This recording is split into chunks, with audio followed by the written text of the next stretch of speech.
here live today from the 6-hour Lone Star Le Mans at the Circuit of the Americas. And if you're new to endurance racing like I was, this is a perfect episode for you because today we're talking to Vicky Raffermi, event coordinator at the World Endurance Championship. And we're going to be talking about all things endurance racing, track limits, all the things you've done in the past, as well as the track that we're on today. So welcome to the show, Vicky. Thank you very much for welcoming me. Of course.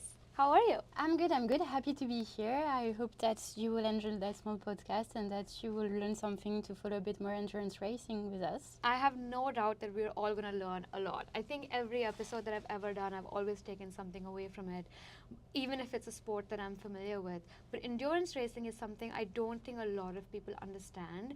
I think there is a high barrier of misinformation, or you just don't understand how it works, especially because it works so different to F1, which is where most of the fans come from. So I would love for you to just give us like a little bit of a rundown to someone who knows nothing about motorsport, maybe beyond F1. How would you explain endurance racing? Endurance racing, if we can kind of vulgarize it, it's the quintessence of team spirit. Compared to Formula One, you will be sharing cars. That's the first thing. So we will have up to 3 drivers competing in our categories. I know it can be a bit overwhelming because, for example, the World Endurance Championship this season, we have 2 categories of cars. Right.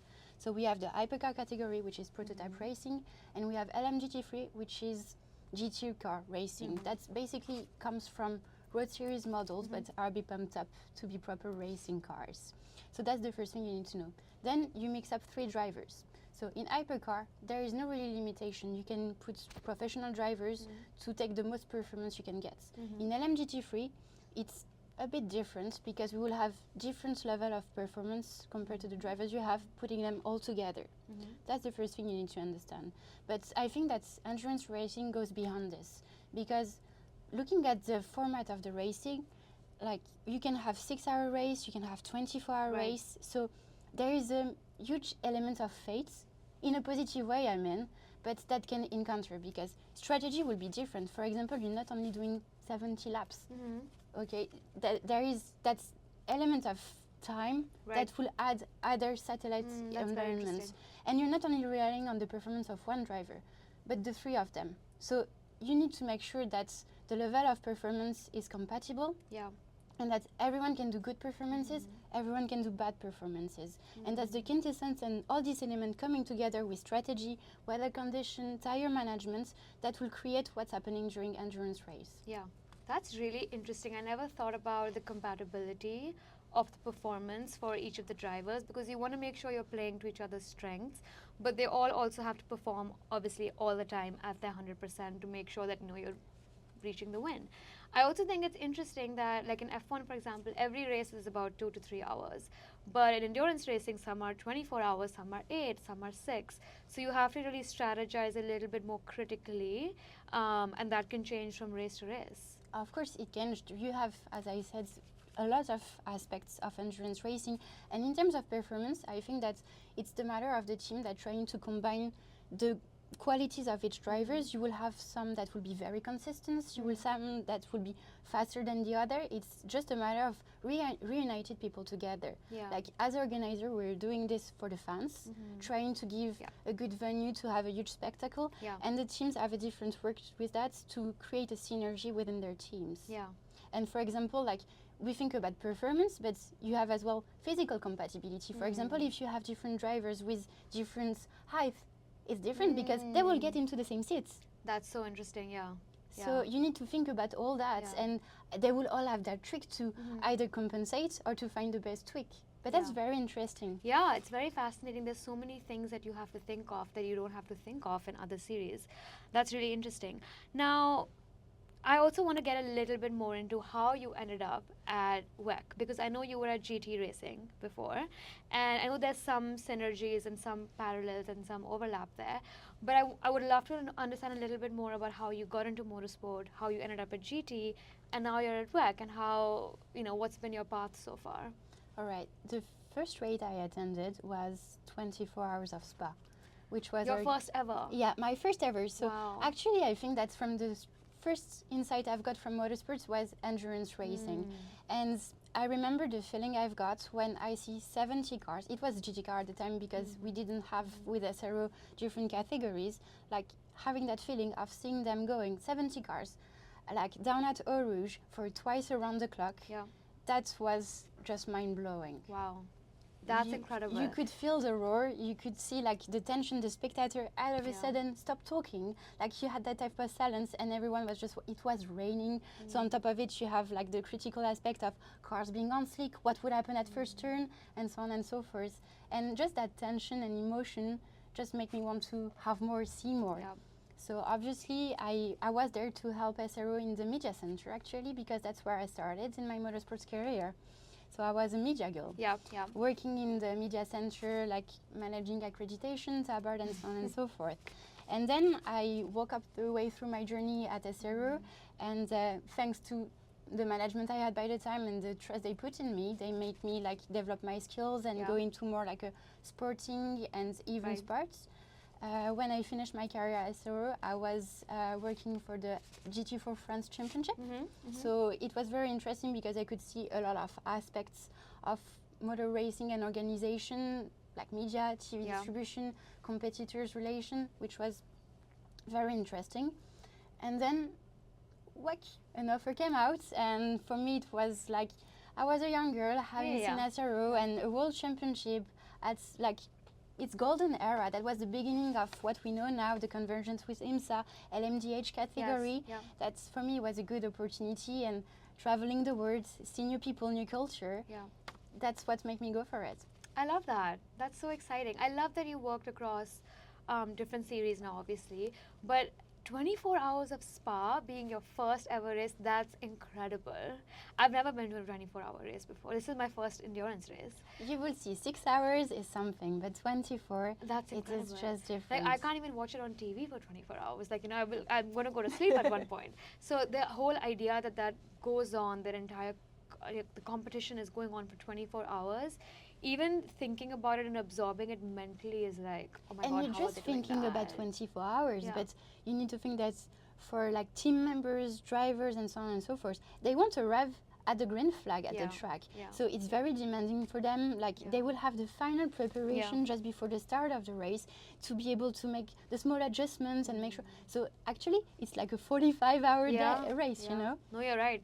That's like 2 days basically.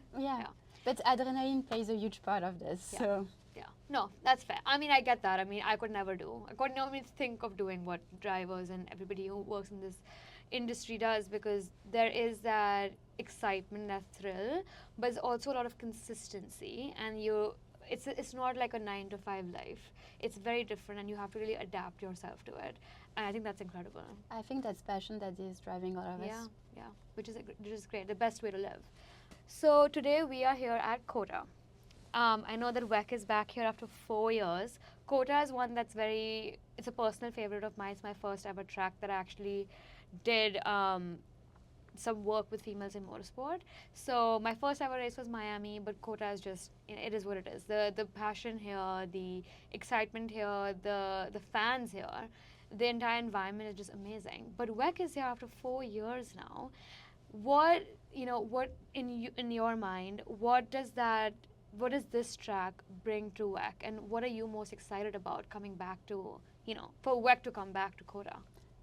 Honestly, I'm going to be very selfish because that's my first time in COTA, so I'm very excited about this. Yeah, because discovering stuff. So I've heard a lot of things about COTA, but now I'm looking forward to see this actually. I was talking with some team manager this morning about how they feel about the track. So obviously I was quite impressed when I see that's T1 uphill, like the signature of COTA. I wasn't expecting that it would be that high. When you see it, it really is like, oh my God, that actually is a actual hill. It creates a vibe, and honestly the scenery of COTA is incredible. Every time I'm going on the car and looking at this huge American flag and stuff, and that turn one is just like the perfect scenery to the first turn action. So I'm very looking forward to see cars on track.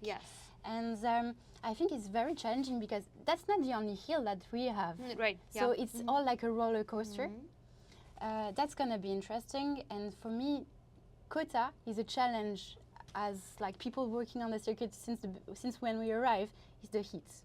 It's really hot. Yeah, here. it's- yeah. I'm it's- like I'm in a blazer right now, but I'm really Yeah, I'm no, hot. Yeah, it's really hot. Yeah, I think you can take it off. That's not a problem. We won't judge you. I take it off when I'm outside this room for sure. Yeah, but you know that in this room there's airco. That's what we're all craving for. No, outside it's way too hot. And Austin is always hot. Like even in October during F1, it's hot. But like you were saying, with like all the teams and the personnel working here, that's probably a very big challenge. That's a big challenge, and Yeah. as well because I think that the weather situation for the few past days and the next few days is quite uncertain because there is the rain element, which is getting into the game, and there is a huge humidity level. I think that today is like 80% of humidity, Yeah. and so that would be a lot of stress for the bodies, for the mechanic, and that's for me going to be a huge challenge. I'm not a Wow. very technical person, but that we can tell. Yeah, absolutely. And to your point, the entire track is all hills, ups and downs. I was very, very lucky to do a hot lap last year. Nice. And oh my God, that one lap, I was like, how are these drivers doing this for like 3, 4, 5, 6 hours? What car was it? I would never be able to tell you, but it was incredible. It was just, it was the fastest minute of my life, but it was also very, very exciting, very thrilling, but it really kind of helped me understand the perspective of a driver on this track, because it is very challenging, lots of turns, very technical, lots of things that you have to keep in mind, especially at that speed. And for 6 hours, that's really commendable. Yeah, there is a huge stress in their organism, and there is a huge work to be made in terms of concentration. And you were mentioning driver's perspective, and that's a very important element because, for example, when you work in the sporting organization, the race control, which is basically a room when we can see every little corner of Right, track, yeah. is a perspective, and the driver has a difference. I know Yeah, you yeah. wanted to talk about track limits Yes. and the perspective aspect of it, and when we discuss with driver, Yeah. we can see that they diverse, which is very important to I consider. know. I'm glad you brought this up because I've had the opportunity to see some of the race controls, not at COTA, but in Miami and in Portland. And it really, because in the commentary, they always say that, oh, the stewards can see what the drivers are not able to see. So you hear that, but I actually saw the room, and there are like, I don't know, 20, 30 like camera angles, different kinds of perspectives. And yeah, sometimes you see things that the driver is not able to see from their own car. And I know that you have been in charge of track limits, and I find that so interesting. Firstly, that's really cool. Like, how do you do that? But I also actually want to understand how you did that. Like, what is the first thing, what do you do when you first see someone might have crossed over? Basically, we have like a standard rule for track limits. So in WEC, you need to think about the track in its globality. We have the marshals there that are being declared as judges of fact. So if a marshal see a car going off the white line, we will get a report in race control. So Interesting. So the marshal is actually the first person to say that, Yeah. okay, this person may have crossed track limits. that's the kind of standard and old school way. So this is covered all around the track. And in WEC, we developed as well a program for track limits, which is basically implemented in some selected corners. It's the race Okay. director that will determine which corner he wants to monitor. And basically, he would pick up the one that is basically the most tempting, let's say, for drivers to perform the most track common limits. one. Exactly. The technology in race control will mix telemetry from the cars, and we will set up dedicated cameras that Okay. will basically got a detection when the car goes off the white line. When I was doing this in race control, I would automatically receive an alert, and in this alert, I will be basically judging the track limits because the particularity of WEC is the fact that we will have two categories. And Right. obviously the level of performance of the cars is quite different compared to back to last year. There was as well the LMP2 that we're Yes. doing. So obviously you needed to make sure that it was not to avoid an incident and so on and so forth, and that it was Makes a proper sense. track limits. Then when you will have that detection and realize that it was off, Yeah, you could yeah, count it yeah. as a track limit, and if it was an incident or you were not sure, you could still look at the time to check if the driver won some time during microsector or sector, because he can penalize himself by doing track limits. This is something that should be understood, is that Right. normally with the curve and the time you will lose if you go very wide, this won't be an advantage for your safety and for your time lap. Yeah, yeah. And if I have a doubt, we always work with race advisor that are former driver with the experience of being into the car that can Okay. basically explain in detail. So it's the synergy of all that element that will make us judge the track limits. And then they have some credits. So in WEC, they will have a few track limit before getting a warning flag. Right, okay. But they will be notified that they've done track limits. How many is it? So when I was doing it, it was 3 track limit before a warning flag. Then I will have another credit before being reported to the stewards. Got it. Because okay. and this is per race or per session.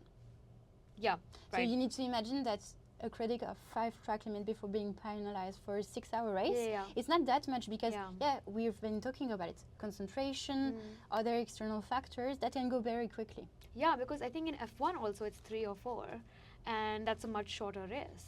Yeah, and people cross that all the time. Yeah. And so the track limit is counted by driver. Yeah. But obviously that will penalize the whole car. So you see, we were talking about mixing drivers together and so on and so forth. But the action of one driver will in the end penalize the two others.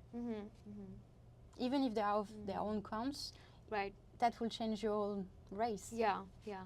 Oh, that's so true. You're not just responsible for yourself, you're responsible for the other drivers, and then, wow. That's so much to think about in endurance racing for that reason, because you're driving with 2 or 3 other drivers at the same time. I have a very strange question, and the question is that I've seen in some circuits, every year you see track limits being crossed. Like there's always one turn. I can't remember which track I'm thinking of. Maybe it's Hungaroring, but there's one turn I think on Hungaroring every year. Drivers cross track limits, and I always think, why don't they just change the track limits? Like, why don't they just change that rule if every year this is going to become an issue? But I don't know, is that just kind of stupid? No, it's not stupid, but we need to understand the first reason of track limits. Basically, when you want to build a track, you do a layout, but to get homologated by the FIA, you have a lot of aspects. And the first concern of the FIA will be security. So they will take a lot of elements, like the speed, the way the time you will take to decelerate, the whole layout and so on and so forth, how the car will behave on track, as well as safety feature around it. And if we put a curb at that stage, it's for safety reasons. So the job of the driver will be to flirt with the limits. But if you go too far away from that limit, that can become dangerous. This is the reason why track limit is being... Like, there is obviously the aspect of fairness and equality compared to the other drivers and other teams competing, but there is as well an element of security, which is very important. Yeah. No, you're right, because the driver will always want to push and not think as much about safety, because obviously they're there to win, and that's why they're doing it. That's their job, and for them performance is the most important thing. But that's why, of course, the FIA is in place to make sure that safety is being accounted for. Exactly. Yeah. That's really interesting. Fair enough, fair enough. I always thought about this and I was like, why don't they just move but that's an important point. But actually for the Hungarian, that's the FIA, they can answer you. That's me. Yeah. No, fair enough. And I just always wonder that. So coming back to this weekend, this is going to be a 6-hour race. So of course there's 24-hour races, there's 8-hour races, this is a 6-hour race. What is unique to a 6-hour race in terms of challenges versus a longer or a shorter race?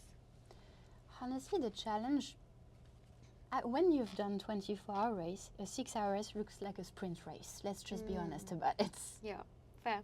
Yeah.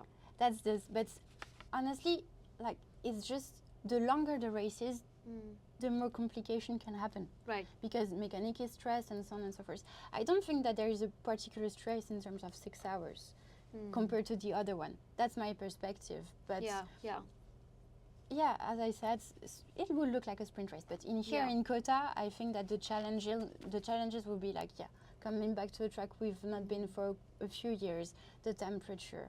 But the challenges that will occur for 6 hours, 8, 10, or even 24 are the same one. It's just that it's a matter of duplication of what can occur.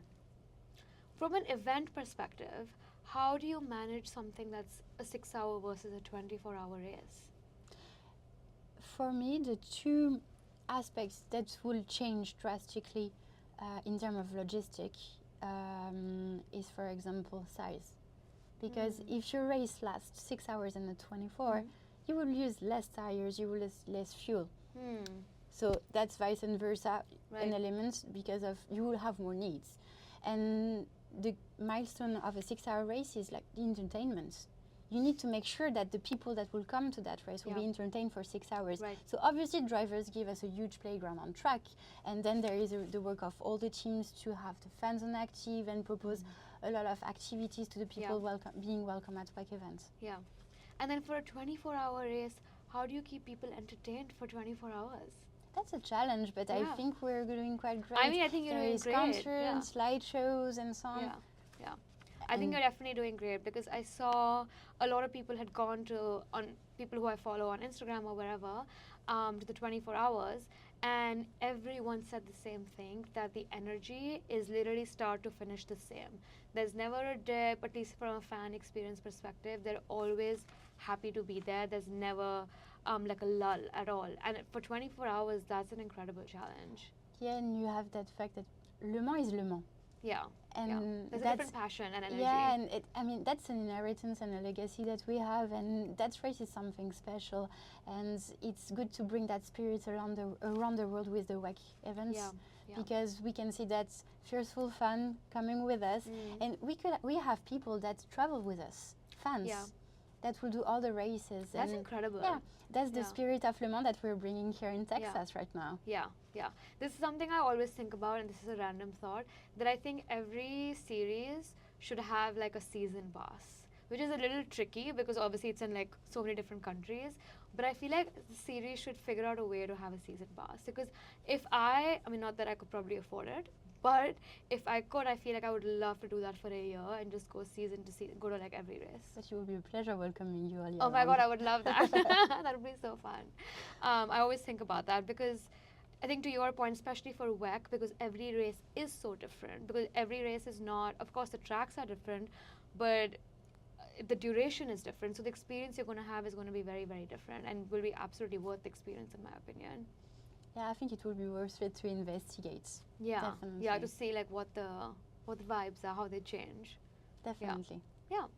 All right. Well, thank you so much, Vicky, for joining me today on the show. I feel like I learned so much about the way endurance racing works, especially from an events perspective and logistical perspective, because like we were talking about, 24 hours is something that you can only just barely grasp your mind around. Like actually doing it, which you obviously are doing a great job at, is amazing. Thank you very much for hosting this podcast Of with me. course. It was a pleasure meeting you. Thank you. Thank you.